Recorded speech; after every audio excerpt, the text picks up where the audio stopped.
할렐루야, 감사합니다. 목요 성경 공부, 오늘은 로마서 1장을 시작하겠습니다. 자, 로마서 1장은 우리에게 이제 그 중요한 틀을 놓아줍니다. 우리가 그 건물을 지을 때 보면 기초를 먼저 쌓아야 되잖아요.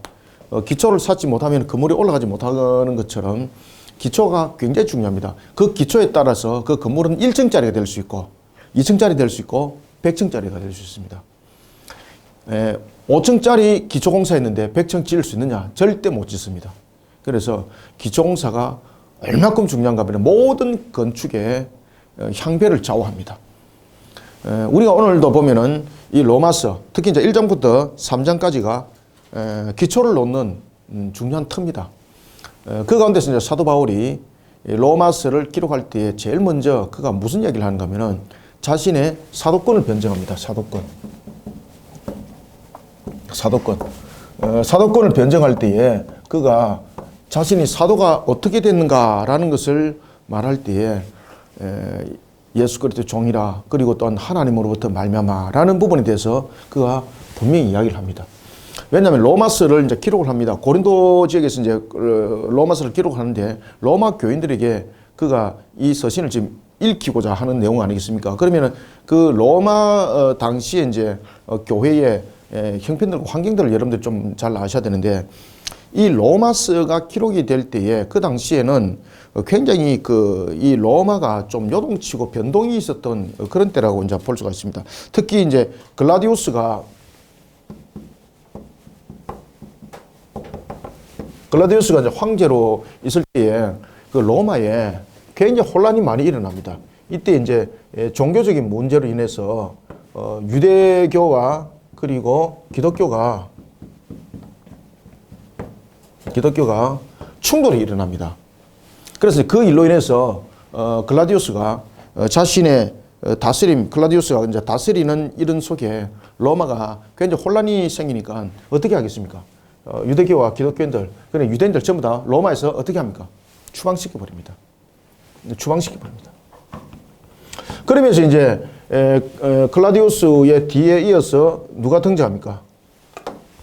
여러분들이 잘 아시는 이제 네로가 이제 등장하게 되는 거죠. 네로가 이제 등장하면서, 네로가 처음부터 여러분들 그 기독교를 탄압하지 않았습니다. 처음에는 그 화합과 굉장히 유화 정책을 많이 펼쳤습니다. 그러면서 이때 이제 추방했던 사람들이 다시 이제 귀환하게 되는 이런 속에, 그렇지만 여전히 이런 기독교와 유대교는 충돌 속에 일어납니다. 지금은 이제 로마서가 기록이 되었던 때가, 로마서가 기록이 될 때가 이제 이런 격동기 속에서 로마서가 이제 기록이 된다, 이렇게 보시면 되겠습니다. 특히 이제 우리가 이제 지난주에 이제 봤습니다만 로마서가 그 AD 57년경에 기록이 되었다. 우리가 보면은 특히 이제 글라디우스의 이 사건들은 AD 49년에 있었거든요. 이 사건들 자체가. 그로부터 약 7년, 그죠? 그로부터 약 7년이면은 그 57년, 56년 이렇게 되는 거죠. 56년 또는 57년 되는 거죠. 이때에 이들이 돌아오거든요. 아시겠습니까? 이때 돌아오는데 이때 로마서가 기록이 되었습니다. 이해되시죠? 그래서 사도 바울이 왜 이제 사도권을 그가 먼저 인사 말에 제일 먼저 이야기를 하는가 하면은 지금 로마 교회 속에는 두 유형의 군이 형성되어 있습니다. 첫 번째는 이방인들로서 구성이 되어 있고, 두 번째는 유대인들로 구성이 되어져 있었는데, 이것은 기독교와 유대교 속에서 분쟁뿐만 아니라 교회 속에서 이런 분쟁들 요소를 가지고 있었습니다. 그러다 보니까 사도에 대해서 사도권을 먼저 변증을 하고 들어가는 거예요. 그래야만이 자기가 말할 수 있는 권위와 권세가 있다는 것을 먼저 표현해 나가는 거예요. 이해되시죠? 그죠? 그래야만이 그 속에서 이제 죄인과 구원과 믿음에 관해서 이야기를 하는 거죠. 로마서의 이제 가장 핵심적인 신학적 부분에서 논쟁이 무엇이라고 그랬습니까? 죄인에 관한 문제, 그 다음에 구원에 관한 문제, 그리고 믿음에 관한 부분들, 이런 부분들이 중요하게 다뤄지는데, 이런 부분을 중요하게 다루려면은 네가 그 권위와 권세가 있나, 이것이 증명이 돼야 되는 거잖아요. 특히 이제 그런 시대적 이런 그 현재의 내용들도 담고 있었기 때문에 사도권에 대한 부분들의 변정에 대한 부분들이 굉장히 중요했습니다. 이런 사도 바울이 로마서를 딱 기록을 할 때 제일 먼저 뭐부터 이야기합니까? 내가 예수 그리스도의 종인데 내가 사도로 부름받았다. 이제 이유를 아시겠죠, 그죠? 이런 이제 그 역사적 내용들이 있습니다. 그래서 사도 바울이 1절에 보면은 인사를 할 때 이것이 굉장히 단순한 것이 아닙니다. 1절에 보면 인사말 1절, 2절, 3절 속에서 이제 그런 말들이 딱 들어오거든요. 그러면은 그 당시의 상황들에 대한 부분들, 그 교회 사정들, 이런 부분들이 그 속에 집약되어져 있습니다. 그래서 로마서를 기록할 때에 그에 먼저 사도권을 변정을 하고 그리고 난 뒤에 이제 인사를 하게 되는 거죠. 그리고 난 뒤에 이제 기초 틀을 딱 놨습니다. 기초 틀은 바로 뭔가 하면은 이신칭에 관한 기초 틀을 오늘 본문에 딱 놨습니다. 믿음으로 말미암아 어려워지리라. 그런데 사도 바울이 믿음으로 말미암아 어려워지리라는 이 이신칭이라는 이 용어가 사도 바울이 만들어냈을까요? 성경에 있을까요? 사도 바울이 만들어내면은 이것은 변정이 아니잖아요. 사사로움의 생각이잖아요. 그 당시에는 플라톤 철학이 매우 발달했거든요. 그리고 사도 바울도 플라톤 철학에 대해서 매우 그가 박식했어요. 그 당시에는 이제 플라톤 철학뿐만 아니라 스토아 학파들도 있었고 에피쿠로스 학파들도 있었고 이 두 그 학파들이 이 팔레스타인 지역에 굉장히 중심축을 이루고 있었습니다. 안디옥 지역도 마찬가지고 에베소 지역도 마찬가지고 이런 이제 에피쿠로스 학파, 스토아 학파라든지 이런 부분들, 그다음 플라톤 철학들이 굉장히 많이 있었습니다. 이런 속에 사도 바울이 이신칭에 관해서 이야기를 한다. 그러면은 사람들이 뭐로 믿겠습니까? 새로운 학문으로 아시겠습니까? 이것은 하나님의 말씀이 아니라 새로운 학문으로 듣는 거예요. 우리가 그 사도행전에서 그 내용들을 봤지 않습니까? 그죠? 그러면은 사도 바울이 오늘 이제 본문 이제 등장합니다만은 16절과 17절, 특히 이제 17절은 굉장히 중요한 구절인데 17절에 보면은 이제 이신칭에 대한 본격적 부분들이 이제 등장하기 시작하거든요. 그러면 사도 바울이 이와 같이 이신칭이가 무엇입니까? 믿음으로 말미암아 어로지리라라는 죄인과 구원과 믿음에 관한 부분들을 다 좀 담고 있는 것이죠. 이런 이신칭에 대한 부분들은 사도 바울이 구약 성경에서 들고 들어옵니다. 첫 번째는 아브라함의 사건을 가지고 들고 들어옵니다. 그 다음 두 번째는 하박국에 대한 내용입니다. 특히 이제 아브라함에 관한 부분들은 창세기 15장 6절과 관계됩니다. 이 내용이. 창세기 15장 6절. 나중에 안에 뒤에 들어가서 한번 더 보겠습니다. 창세기 15장 6절과 관계됩니다. 그리고 이 이신칭이가 아브라함의 그 내용들을 담고 있습니다. 창세기 15장 6절을 통해서 하박국이 또 그 이야기를 하죠. 그죠? 하박국 2장에서 그 내용들을 담고 있습니다. 특히 이제 하박국 2장 4절에 보면은 그 내용을 담고 있죠. 그죠? 하박국 2장 4절에 믿음으로 말미암아 어로지리라라는 이 이신칭의를 사도 바울이 언약적 관점에서 전부 다 들고 들어오는 겁니다. 그러면 자신이 지금 변증하고 있고 자신이 지금 전거하고 있는 이 내용들은 자신의 사사로운 철학 속에서 만들어진 것이 아니라 무엇이라는 것을 말하고 있습니까? 언약의 성취라는 것을 이야기를 하고 있는 거예요. 자, 이런 내용들 우리가 로마서 1장에 그 기초를 지금 놨고 있습니다. 우리가 1절부터 그 내용들을 한번 바라보도록 하겠습니다. 자, 1절 봅시다. 사도 바울이 이제 사도권 제일 먼저 이야기를 합니다. 그것은 뭔가 하면은 자신의 사도권이 변호가 되어야 되만이 그 말씀의 권위와 권세가 있고 그 다음에 로마 교회를 향해서 그가 이야기를 할 수가 있는 거죠. 로마 교회는 자신이 가본 사실이 없습니다. 그리고 자신이 가기를 원하는 지역이 로마였습니다. 왜냐하면 자신은 로마를 통해서 어디를 전도하기를 원했습니까? 스바냐, 스페인을 전도하기를 원했던 겁니다. 로마는 그 당시에 이제 동서남북으로 유럽과 아시아를 갈 수 있는 교통의 중심축이었거든요. 그래서 그는 로마를 통해서 그가 선교 활동을 하면서 스바냐를 가기를 원했던 것이죠. 그런 사도 바울, 로마 교회를 향해서 서신을 기록할 때 반드시 자신이 어떤 자격을 가지고 있는가라는 것이 사람들에게 검증이 되어야 됩니다.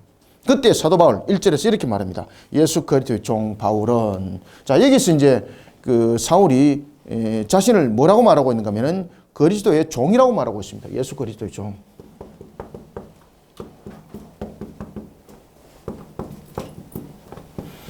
우리가 이제 종도 보면은 여러 가지 성격의 종이 있잖아요. 그죠?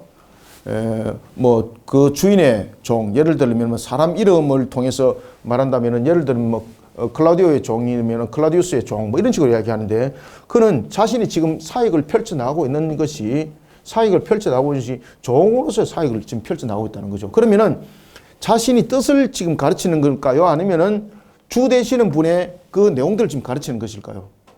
종이라는 것은 주인의 그 부분들을 그대로 잘 순종하여서 따르는 것이거든요. 그러면은 사도 바울은 자신이 지금 사역하고 있는 것, 자신이 지금 가르치는 것이 사사로운 자신의 사견이 하나도 없다는 겁니다.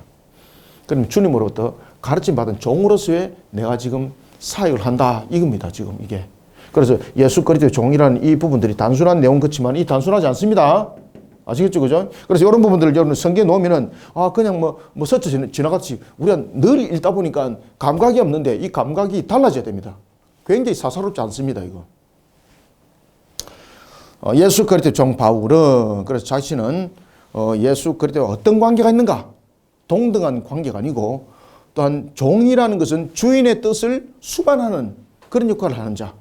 그리고 또한 자신은 지금 편지를 쓰고 있는 것은 사사로운 철학적 관점 또는 이런 부분에서 내용을 전가하고 있지 않고 주 대신 예수 그리스도께서 명한 바를 너희들에게 지금 전가한다 이 말이죠.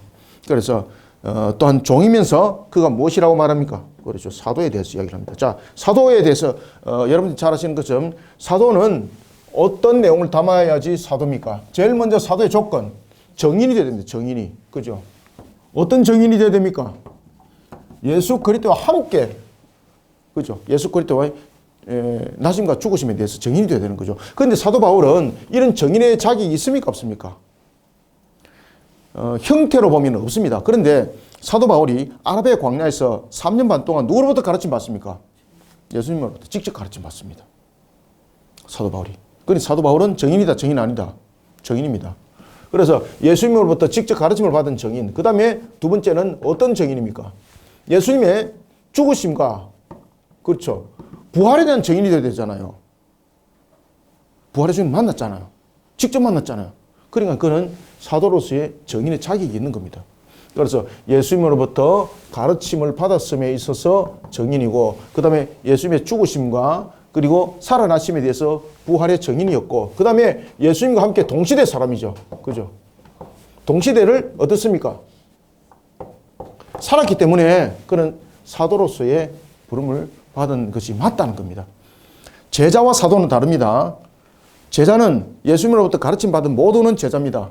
예수님께서 제자의 무리를 이야기했을 때에 이 제자는 12제자가 있고 12제자가 사도들이죠. 그런가 하면 12제자에서 넘어오면 70명의 제자들이 있죠.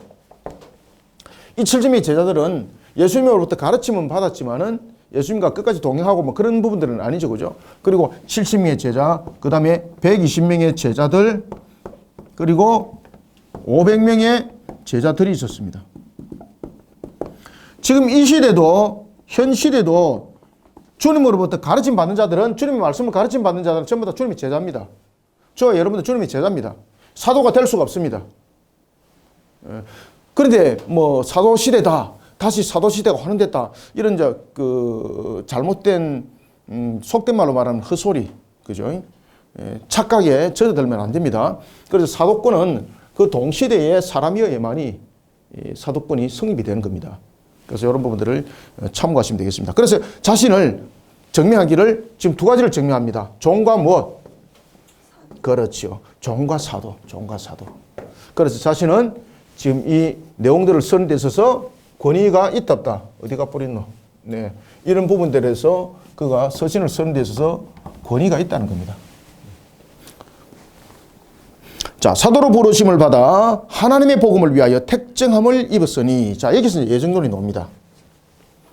우리가 이제 그 1절에 보면은 이와 같이 자신이 사도권에 대한 변정, 그런 부분에 대해서 이야기를 하고 있고, 또 하나는 이 속에 예정론을 이야기를 하고 있습니다. 여러분들, 예정이라는 것은 무엇일까? 예정. 이게 이제 이 예정론에 대한 부분들을 아주 적나라하게 이야기했던 사람이 누군가 하면은 아우구스티누스입니다. 어스틴이죠. 이 문제가 지금 이 시대도 여러 가지 논쟁점들을 가지고 있습니다. 그런데 여러분들이 반드시 아셔야 될 것은 인간이 가지고 있는 판단적 지식 속에서 예정론을 말하시면 안 됩니다. 왜 그런가 하면 이 예정이라는 부분들이 특히 이제 예지적 부분에서 이 부분들이 이제 발달을 하게 되면은 문제가 심각해집니다. 이게 예지 예정론은 무엇인가 하면은 하나님께서 복음을 전했을 때에 그가 복음을 받아들인 사람도 있고 안 받아들인 사람도 있을 것인데 하나님은 전지하신 분이잖아요. 그래서 예를 들어서 A라는 사람에게는 복음을 전했는데 안 받아들인다는 거죠. 그래서 안 받아들일 것을 예지하여서 이 예정 속에서는 선택과 유기가 일어나는데 이 유기는 버려진 자. 어떻게 버렸는가 하면은 복음을 전했지만은 그가 복음을 받아들이지 아니할 것으로 알고 그를 유기하기로 했다. 이 속에서 예지 예정론이 있습니다. 그래서 예정론에는 두 가지의 부분들이 있는데 선택은 예지 예정론은 어떻게 말하는가 하면은 복음을 전했는데 B는 복음을 전했을 때 받아들인다는 거죠. 왜 이제 이런 이야기를 하게 되는가 하면 이 속에 자유의지를 들고 들어옵니다. 자유의지. 그런데 여러분 자유의지는 항상 여러분 잘 아셔야 되는데 이 자유의지는 피조물로서의 자유의지를 하나님은 우리에게 허락하심이지 신적 존재적 측면에서 자유의지가 아닙니다. 이거. 자유의지를 하나님께서 우리에게 허락하신 것은 사람을 인격적 존재로 만들 때에 이 자유의지라는 것은 책임에 대한 부분들이 이 속에 있습니다. 그런데 하나님께서 자유의지를 줄 때는 뭔가 하면은 하나님의 법이라는 울타리를 둡니다. 법이라는 울타리. 모든 것에 대해서 하나님께서 자연에도 법칙이 있습니다. 모든 운행에 대해 법칙이 있습니다. 그 울타리 속에서의 자유의지입니다. 따라서 신적 의지 속에서 나타나고 있는 그런 자유의지가 아닙니다. 우리는 자유의지는 내 마음대로 하는 자유의지다 이렇게 생각하는데 이 잘못된 것입니다. 내 마음대로 하는 것은 신적 부분에서 자유의지입니다. 아무도 하나님의 법을 이탈하여서 내 마음대로 할 수 있는 것은 있다 없다? 없습니다. 존재하지 않습니다. 그래서 우리는 피조물입니다. 피조물. 신과 같이 될 수 없습니다. 근데 우리는 이제 자유의지 그러면은 내가 마음대로 할 수 있는 것. 신은 이렇게 하지만 난 저렇게 할 수 있는 것. 이것을 선택적 권리를 자유의지라고 표현하고 있어요.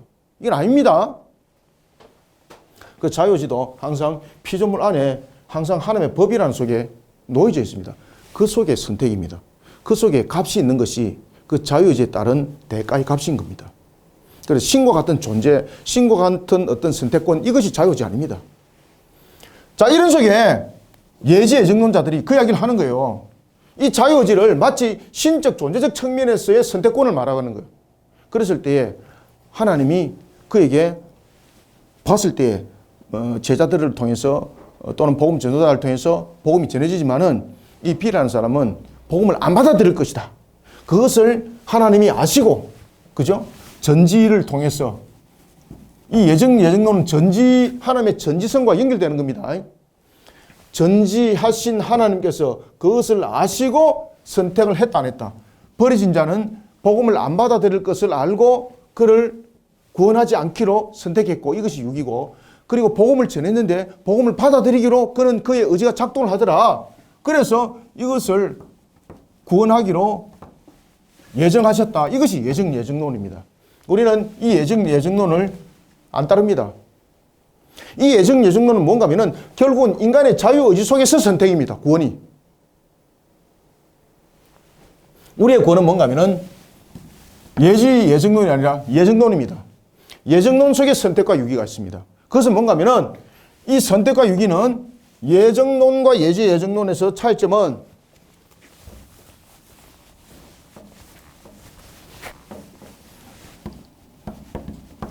예정론에서 이제 예정론은 무엇인가 아시겠죠? 예정론에서 예지 예정과 그 다음에 하나님의 전적인 선택에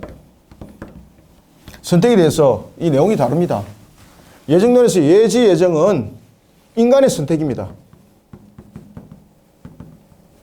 인간의 선택에 따라서 그 자유의지가 복음을 전했는데 복음을 받아들인 것을 아시고 구원하시기로 예정함. 이것이 예정이직입니다. 복음을 전했는데 인간이 자유의지를 통해서 그것을 구원을 복음을 안 받아들였다. 그래서 유기됐다. 그것이 예정론입니다. 그렇지만은 하나님의 선택은 뭔가 하면 절대적, 전적인 것입니다. 이것은 절대적, 하나님의 전적 은혜를 말합니다. 예정론은. 그래서 우리의 예정론은 예정이 아니라 하나님의 선택함에 대한 예정입니다. 이것은. 그러면은 인간이 구원받을 부분에 대해서 그러면 자격을 가지고 있는가? 죄송합니다. 인간은 구원받음의 부분에서 자격은 아무도 없습니다. 모든 자는 누구란 이야기입니까? 그래서 사도 바울이 그것을 2장에서 이야기를 딱 합니다. 나중에.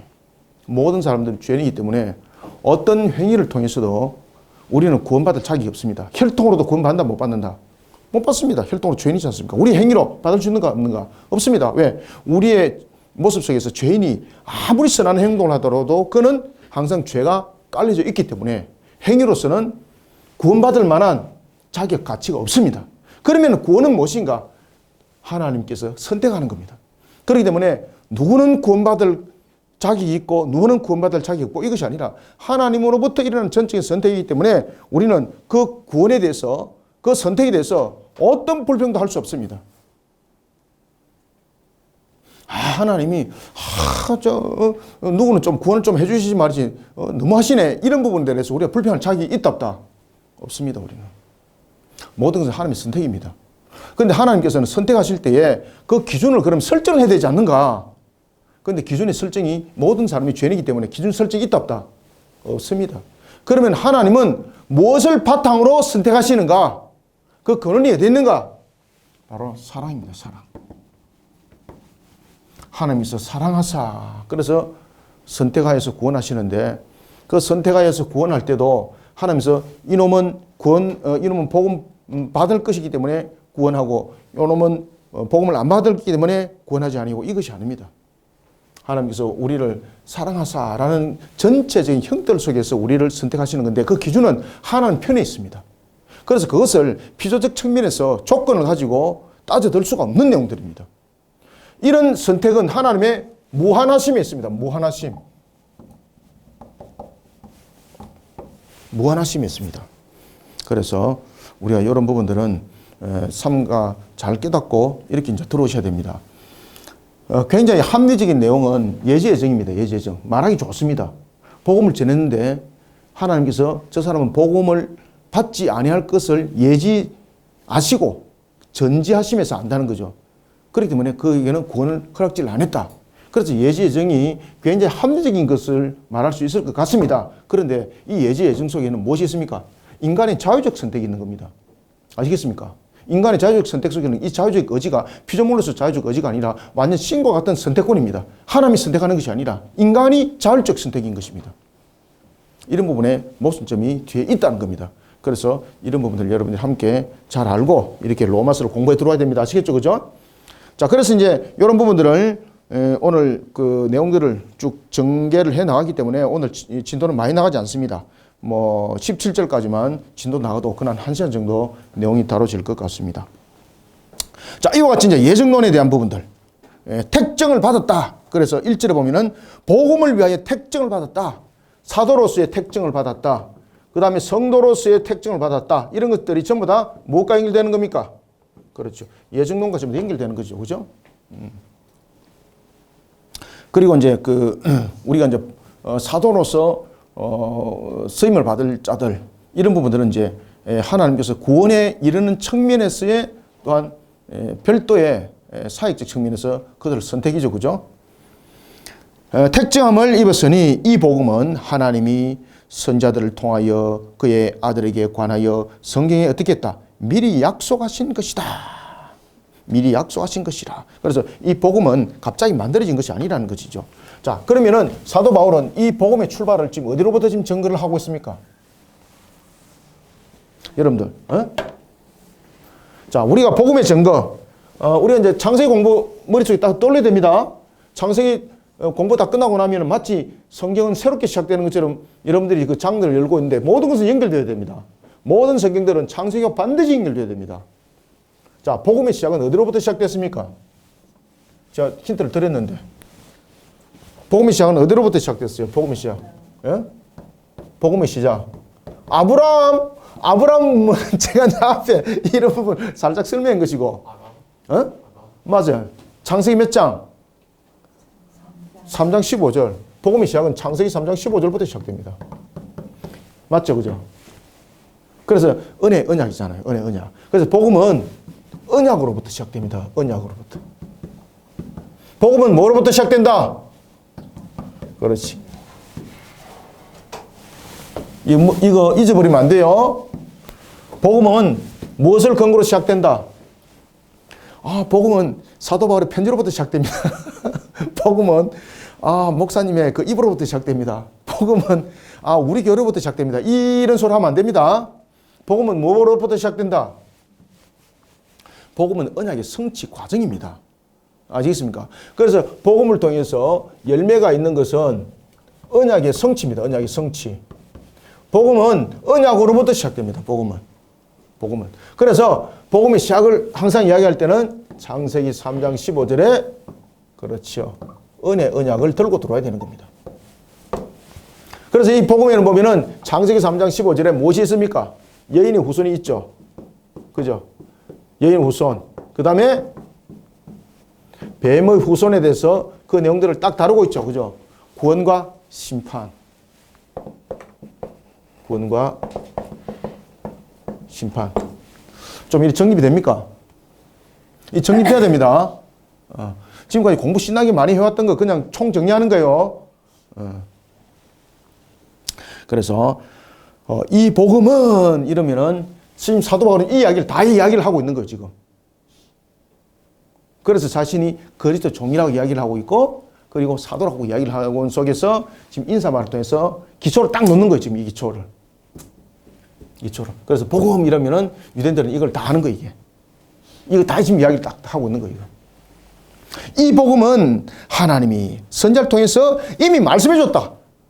이미 성경을 통해서 우리에게 조명해 줬다. 그 바탕이 어디로부터 일어난다고요? 창세기 3장 15절로부터 일어난다는 것이죠. 그리고 이제 창세기 3장 15절로부터 이 언약이, 창세기 3장 15절에 이 언약이 이제 역사 속에서 실현됩니다. 이 역사 속에서 이제 완전히 이제 실현되는 것이 믿음의 조상들이었습니다. 그러면서 이제 아담의 계보는 이러면서 아벨의 계보, 그 다음에 가인의 계보, 이 속에 선택과 위기가 나타나는 거죠. 그리고 이제 홍수심판. 그러면서 역사 속에서 창세기 15장의 이런 부분들이 이제 믿음으로서의 구원이라는 것을 확증시키죠. 그것을 조명해 줬던 것이 누굽니까? 역사 속에서 이제 등장하는 것이 아브라함입니다. 아브라함. 자, 이 복음은 하나님이 선자들을 통하여 그의 아들에 관하여 성경에 미리 약속하신 것이라. 그래서 약속하신 것은 바로 언약. 그리고 선자를 통해서 말씀을 준 것은 예언이죠. 예언이 성취. 구원은, 우리의 구원은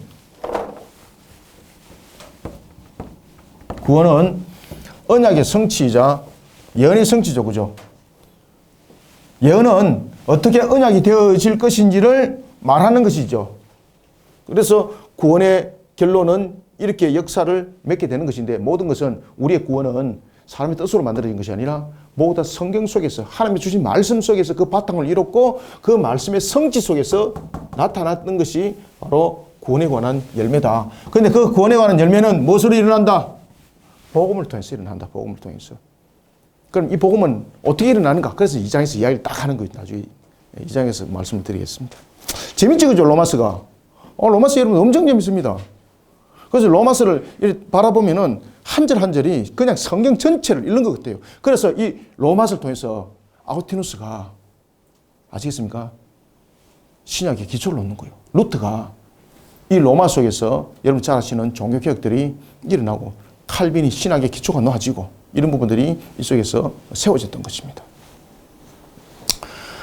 그의 아들에 관하여 말하면 육신으로는 다윗의 혈통에서 나셨고, 이게 참 재밌습니다, 여러분들.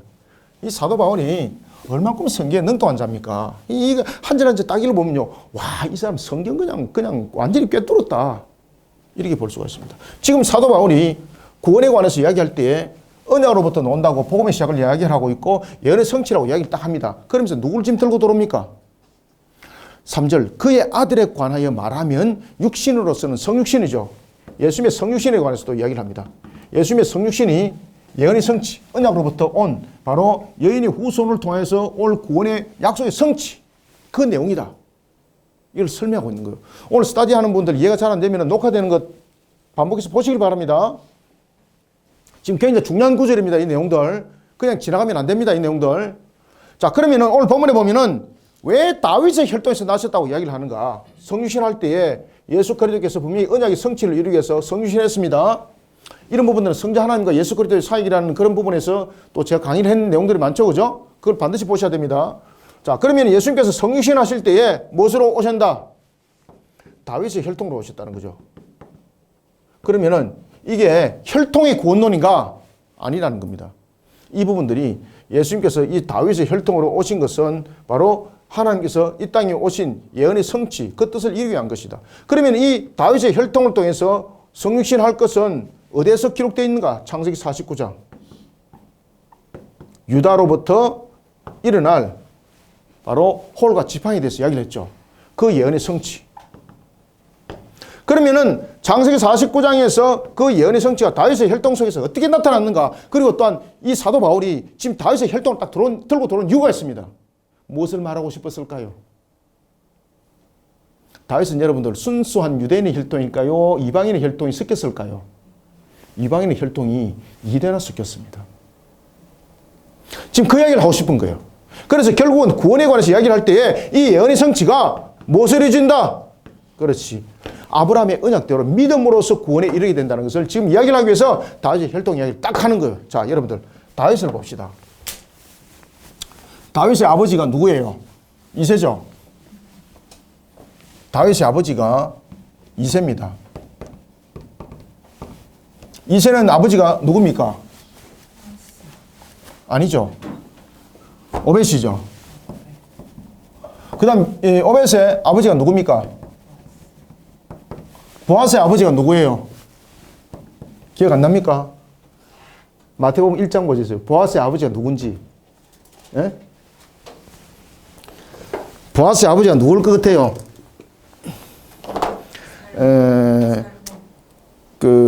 마태복음 1장을 펴보세요. 제가 이거를 여러분들에게 증거시켜 줘야 됩니다. 자, 마태복음 1장 자 5절 보십시오. 자, 1장 5절에 보면은 살몬은 나합에게서 누굴 낳고? 보아스를 낳고. 지금 아버지가 누구예요? 살몬. 그의 아내가 누구예요? 라합. 기가 막히죠. 보아스는 그의 아내가 누구예요? 예? 자, 이 여인들을 봅시다. 라합은 여리고성에서 여리고 여인이고 룻은 모압 여인이죠. 전부 다 이방인이죠. 순수 혈통입니까? 순수 혈통 아닙니까? 이방인의 혈통, 이방인. 그러면 하나님께서 창세기 3장 15절의 말씀의 성취를 이루기 위해서 혈통으로 구원을 말하고 있나요? 믿음의 구원을 말하고 있나요? 지금 사도 바울이 지금 이야기를 하는 겁니다. 아, 사도 바울이 지금 들고 들어온 것이 굉장히 샤프하죠, 그죠? 예. 그래서 이런 부분들을 여러분 그냥 지나가면 안 된다는 이야기예요. 지금 사도 바울은 그 이야기를 다 지금 정리를 하고 있는 거예요. 그래서 다윗으로 온 혈통을 우리가 만약에 아브라함의 순수한 혈통을 이야기한다면 다윗으로 오면 안 된다. 왜? 이방인의 혈통이 일대가 지나서 몇 대나 지나고 난 때 섞어진 것이 아니라 여러분 보아스가 왜 룻을 자신의 아내로 맞이할 수 있었겠습니까? 자신의 어머니가 이방인이면 자신의 어머니가 아시겠습니까? 그러니까 룻이 자신의 아내로 맞이할 때 그도 하나님을 향한 신앙을 보고 룻을 맞이하는 거예요. 자신의 어머니가 어떻게 살몬의 아내가 되었습니까? 하나님을 향한 신앙, 무엇으로? 믿음으로. 지금 믿음을 강조하는 거예요. 믿음으로. 그죠? 자, 보아스가 룻을 아내로 맞이합니다. 무엇이 근거가 되는 겁니까? 하나님의 언약, 하나님의 말씀을 무엇으로? 믿음으로 하나님 맞이하는 겁니다. 그러면은 다윗은 무엇의 결론인가? 믿음의 열매라는 거예요. 믿음의 열매. 하나님의 언약의 성취. 이런 부분들이 혈통이 증명될 수 없다. 그래서 나중에 2장에서 이제 그 얘기를 하는 겁니다. 혈통으로 너희들이 구원 말하는데 정말로 너희들이 구원자격이 있는가? 물어봅니다, 여러분. 그래서 여기 속에서 보면은 육신으로는 다윗의 혈통에서 났고 라는 것은 지금 혈통을 중요하게 여긴 것은 아닙니다. 왜 그렇습니까? 그의 어머니도 그의 할머니도 누구다? 이방인입니다. 이방인. 살몬은 여러분들이 잘 아시는 것처럼 여리고를 정탐했던 두 정탐 가운데 한 명이었죠. 그죠? 살몬, 보아스. 이들이 전부 다 유다 지파입니다. 유다 지파지만은 그의 할머니와 죄송합니다. 그의 정조 할머니죠. 그죠? 할머니는 이제 요렇게 되는 거죠. 정조 할머니는 루시였습니다. 다윗의 정조 할머니는 루시였습니다. 그리고 보아스는 그의 어머니가 라합이었습니다. 그죠?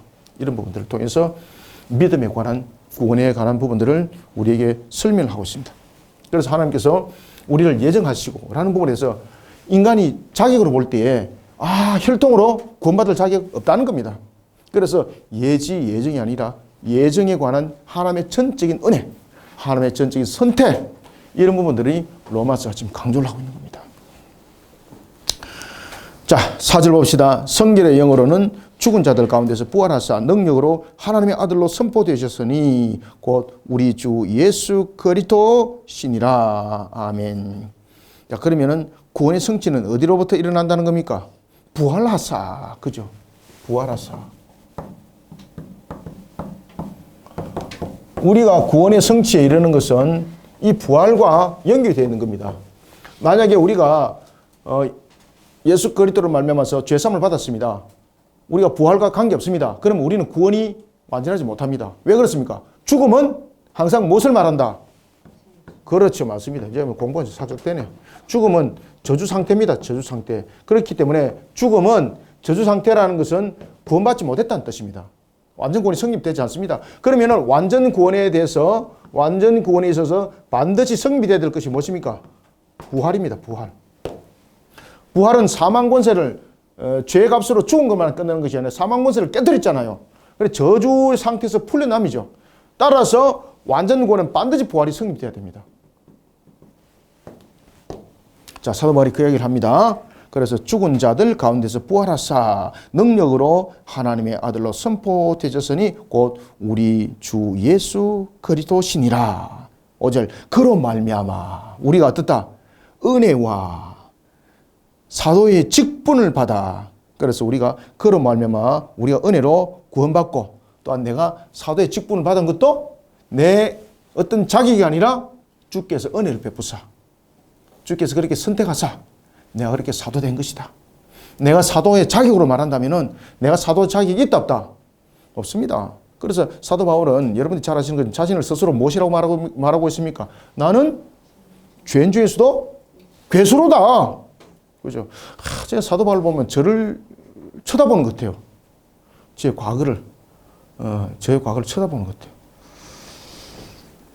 그렇다 그래서 제가 큰 죄 지었고 사형 쓰고 무기 쓰고 이런 거 아닙니다, 여러분들. 그런 말미암아 우리가 은혜와 사도의 직분을 받아 그의 의름을 위하여 모든 이방인 중에서 무엇? 그렇지. 믿어 순종. 믿어. 여기는 이제 딱 이제 하는 겁니다. 그래서 이제 지금까지 예정론에 가서 이야기를 했습니다. 그 다음에 은혜 언약에 대해서 이야기했습니다. 그 다음에 그 은혜의 언약의 성취에 대해서 이야기했습니다. 이 은혜 언약의 성취가 무엇으로 이루어진다? 믿음으로. 이제 아시겠죠? 지금 순서가 딱딱 내려가죠, 이게. 굉장히 조직적이죠. 사도 바울 서신 그냥 가볍게 보시면 안 됩니다. 그래서 지금 사도 바울은 자신이 변증할 때 자신의 먼저 사도권을 변증을 합니다. 그죠? 변증을 하면서 그가 무엇을 들고 들어옵니까? 예정론을 들고 들어오죠. 예정론을 들고 들어오면서 또한 구원론을 들고 들어옵니다. 이 구원론을 들고 들어올 때에 그가 무엇을 들고 들어옵니까? 믿음을 들고 들어와요. 믿음을. 그래서 오늘 본문에 보면은 5절 모든 이방인 중에서 믿어 순종하니라. 자, 구원은 믿음에 따른 선물입니다. 구원은 하나님의 전적인 은혜로 말미암은 은혜의 선물입니다. 아시겠습니까? 구원은 우리의 선택의 자격으로 된 것 아닙니다. 우리의 노력으로 되는 것 아닙니다. 만약에 예지예정이라면 구원은 선물이 아닙니다. 구원은 선택에 따른 자격으로서 성립입니다. 아시겠습니까? 따라서 예지예정은 구원은 은혜를 말하고 있지 않고 구원은 선물을 말하고 있지 않습니다. 인간의 결정적 선택권입니다. 그 속에 나타나는 결과물입니다. 그런데 사도 바울은 구원에 관해서 이야기할 때 구원은 믿음에 따른 선물인데 그것이 바로 은혜의 선물이다. 이렇게 우리에게 말을 하고 있는 겁니다. 그로 말미암아 5절 그로 말미암아 우리가 은혜와 사도의 직분을 받아 그의 이름을 위하여 모든 이방인 중에서 믿어 순종하게 하나니 너희도 그들 중에서 예수 그리스도의 것으로 부르심을 받은 자니라. 7절 로마에서 하나님의 사랑하심을 받고 성도로 부르심을 받은 모든 자에게 하나님 우리 아버지와 주 예수 그리스도로부터 은혜와 평강이 있기를 원하노라. 아멘. 자, 여러분들 사도 바울이 여기서 굉장히 재밌는 이야기를 합니다. 은혜와 평강의 기운은 어디로부터 일어납니까? 맞습니다. 사도 바울이 그 이야기를 딱 하는 겁니다. 모든 부분에서 너희들이 반드시 알아야 된다. 우리가 살아나가는 모든 부분에서 은혜와 평강의 기원은 어디로부터 일어나는가? 어디로부터? 예수 그리스도입니다. 예수 그리스도.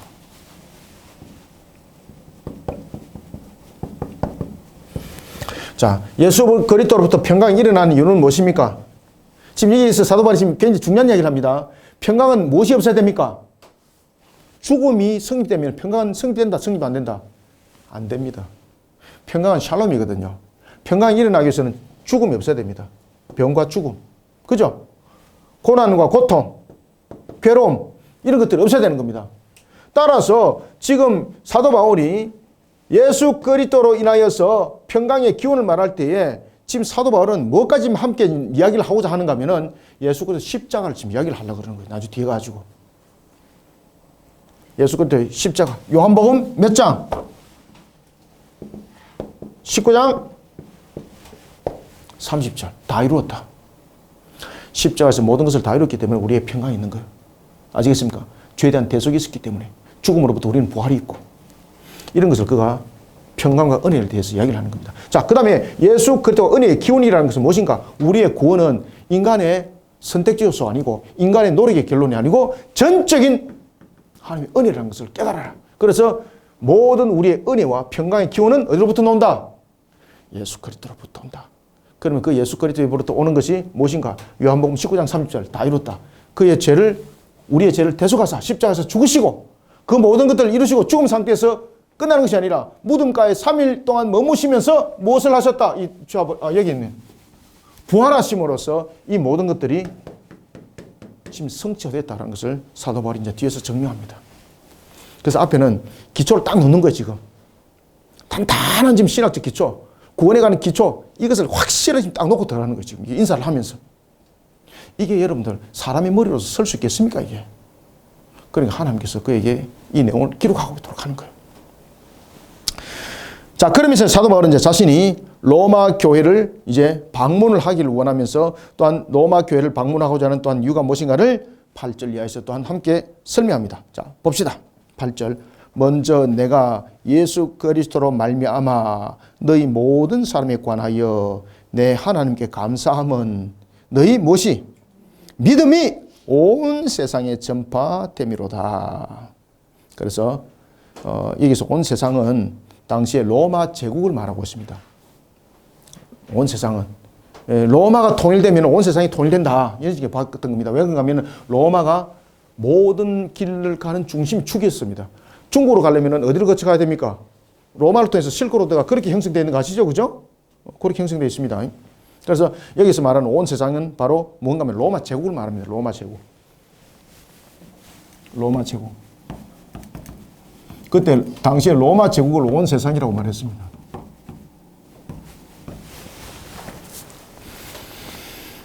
그러니까 그가 로마의 복음을 굉장히 전하고 싶었던 것이죠. 그러면서 그는 이 로마를 통해서 어디를 가려고 했던 겁니까? 스바냐, 스페인 전도를 그는 원했던 것입니다. 9절, 내가 그의 아들의 복음 안에서 내 심령으로 섬기는 하나님이 나의 정인이 되시거니와. 누가 정인이다? 그렇지. 하나님이 나의 정인이다. 여기서 이제 정인이라는 단어를 딱 쓸 때에 마르투스라는 단어를 딱 쓰거든요. 헬라어로. 그냥 한번 써봅시다. 여러분들에게 뭐 이런 거 쓰라고 하는 것이 아니고 그냥 한번 써봅시다. 그냥. 이게 이제 마르투스입니다. 마르투스. 헬라어로 이제 마르토스인데 이제 정인입니다. 이게 이제 어떤 정인인가 하면은 그냥 단순한 정인이 아닙니다. 우리가 이제 정인도 보면 사사로운 정인이 있잖아요. 근데 사도 바울이 지금 여기에서 왜 마르토스라는 단어 딱 썼을까요? 법정입니다. 법정. 법정정입니다. 법정정.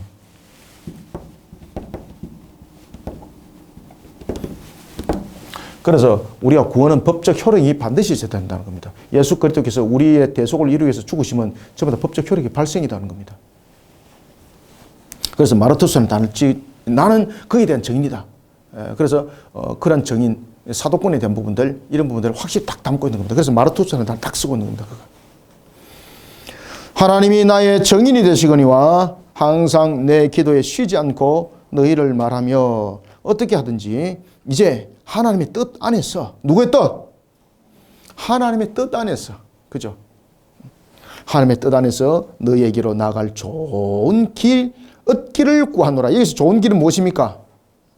그렇죠. 구원에 이르는 형통의 길, 뭐 이런 부분들을 우리 속에 담고 있다 볼 수 있겠습니다. 자, 11절. 내가 너희 보기를 간절히 원하는 것은 어떤 신령한 은사를 너희에게 나누어 주어 너희를 견고하게 하려 함이라. 여기서 여러분 신령한 은사가 무엇일까요? 여기서 신령한 은사는 뭡니까? 뭐 요술 부리는 겁니까?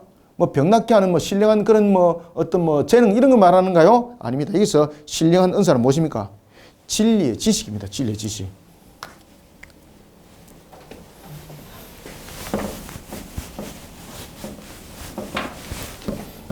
진리의 지식. 사실 제가 오늘 이거 이제 가르치다가 사실 이제 7절에서 한 시간 정도 하려고 그랬었거든요. 여러분들 기절할 것 같아서 지금 진도가 지금 나가는 겁니다. 원래는 이게 1장을 한 4주 해야 돼요. 4주 해. 지금 굉장히 중요하다는 걸 알겠죠? 그죠? 신학적 토대를 좀 놔야 됩니다. 그래서 여러분들이 제가 좀 말을 좀 빨리 하더라도 이해를 하시고, 잘 못 알아듣는 분들은 또 한 번 더 빠꾸 해가지고 돌려가지고 또 보고, 되돌렸어. 또 빠꾸랑 또 우는데 되돌렸어. 다시 보시면 됩니다. 자, 봅시다. 그래서 여기서 신령한 은사는 바로 진리와 지식입니다. 진리와 지식을 신령한 은사라고 말하는 겁니다. 신령한 은사를 너희에게 나누어 주어 너희를 견고하게 하려 함이니 이는 곧 내가 너희 가운데서 너희와 나의 믿음으로 말미암아 피차 아니함을 얻으려 함이라. 형제들아, 내가 여러 번 너희에게 가고자 하는 것은, 자, 여러분들 자신이 여러 번 가고자 했지만 못 갔다는 거죠. 그러니까 가고자 하지만은 가지 못한 것도 하나님의 뜻이라는 거죠. 그러면 하나님께서는 사도 바울을 로마로 어떻게 보냅니까? 사로잡힌 자가 되어서 안전하게 보내주고, 그죠? 참 기가 막힌 거죠. 그죠? 형제들아, 내가 여러 번 너희에게 가고자 한 것을 너희가 모르기를 원하지 아니하노니 이제 너희 중에서도 다른 이방인 중에서와 같이 열매를 맺게 하려 함이로되 지금까지 길이 어떻다? 막혔도다. 이제 막힌 이유 이제 아시겠죠? 그죠? 여러 번 가려고 그랬는데 막혔던 그 이유. 그가 또한 여러분들이 잘 아시는 것처럼 그가 이제 아시아 전도를 하고자 원했지만은 나중에 이제 그 유럽으로 가게 만드는 그 사건도 있었죠. 그죠? 그러면서 유럽의 최초의 교회가 빌립보 교회가 이제 세워지게 되는 그 내용들, 마게도냐로 이제 가게 되는 거죠. 마게도냐 지역으로 가면서 이제 빌립보 교회가 세워졌던 그 모든 부분들 하나님께서 이끌어 인도하심이 되는 것이죠. 그래서 사도 바울이 보면은 영적으로 굉장히 민감한 사람이라는 것을 알 수가 있습니다. 이 영적으로 민감한 사람이 아니면은 이런 영적 인도함을 받기 힘듭니다. 그러면 영적으로 어떤 사람이 민감할까? 어떤 사람이 영적으로 민감할 것 같습니까? 말씀과 기도입니다. 말씀과 기도. 말씀과 기도 속에 영적 민감함 외에 민감함은 그건 귀신 들는 겁니다. 그거는. 말씀과 기도 속에서 영적으로 민감해야 됩니다. 아시겠죠? 말씀과 기도. 그래서 사도 바울이 영적으로 굉장히 민감하다는 것을 우리가 알 수 있고 그는 말씀과 기도 속에 항상 젖어 있다라는 것을 알 수가 있습니다. 지금까지 길이 막혔도다. 14절. 헬라인이나 야만인이나 지혜 있는 자나 어리석은 자에게 다 내가 빚진 자라. 자신이 무슨 빚진 일이 있습니까? 급전 땡기가지고 땅 산 일이 있나요? 여기서 빚진 일이라는 것은 무엇입니까? 자신이 먼저 복음으로 빚을 진 자라 이 말입니다. 다메섹 사건. 이 속에서 지금 사도 바울이 증거하고 있는 것은 다메섹 사건이고, 그리고 다메섹 사건으로부터 자신이 구원받은 것이 큰 빚을 진 것이죠. 누구로부터 큰 빚을 졌습니까? 하나님으로부터 큰 빚을 진 자잖아요. 그러면서 하나님께서 그에게 이방인의 사도로 불렀다는 것이죠. 그래서 그가 지금 오늘 본문에 보면 헬라인이나 야만인이나 지혜 있는 자나 어리석은 자나 모두에게 빚이 있다는 것은 자신의 의무, 자신이 사도로 부름을 받은 그 내용을 지금 이야기를 하고 있습니다. 자신이 사도로 부름받은 이유가 무엇인가? 바로 이와 같이 사도로 부르심 받은 이유, 그가 사도로서 부름받은 이유가 바로 무엇인가? 오늘 본문에 나타나고 있는 것처럼 헬라인이나 야만인이나 지혜 있는 자나 어리석은 자에게 복음을 전한 측면에서 그 사명으로 내가 세워진 자입니다. 그렇기 때문에 그것을 자신이 빚으로 이야기를 하고 있는 겁니다. 그래서 빚은 뭐 금전적인 문제, 이 문제를 말하고 있는 것도 아닙니다. 제일 먼저 출발은 어디로부터 일어납니까? 다메섹을 통해서 자신이 구원받았을 때에 자신의 행위로 구원받았습니까? 아니면 하나님의 전적인 은혜로 구원받았습니까? 하나님의 전적인 은혜로 구원받았다 이 말입니다. 그렇기 때문에 그는 큰 빚진 자입니다. 그러면 하나님께서 그를 다메섹에서 사도로 불렀습니다. 이방인의 사도로 불른 이유가 무엇입니까? 이방인들의 구원을 위해서. 그래서 그가 사도로 부름 받았을 때에 오늘 본문에 보면은 그 이야기를 하죠. 헬라인, 그 다음에 야만인, 그 다음에 지혜 있는 자, 어리석은 자.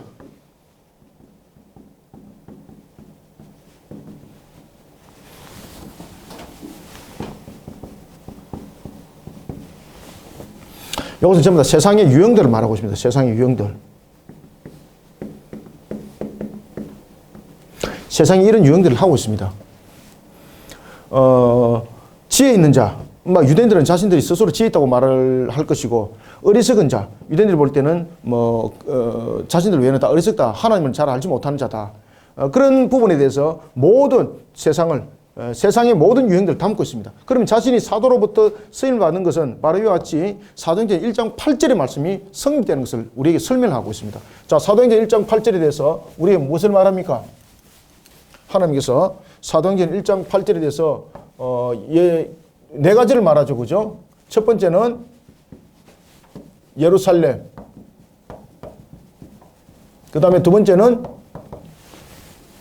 유다. 그 다음에 세 번째는 사마리아. 네 번째는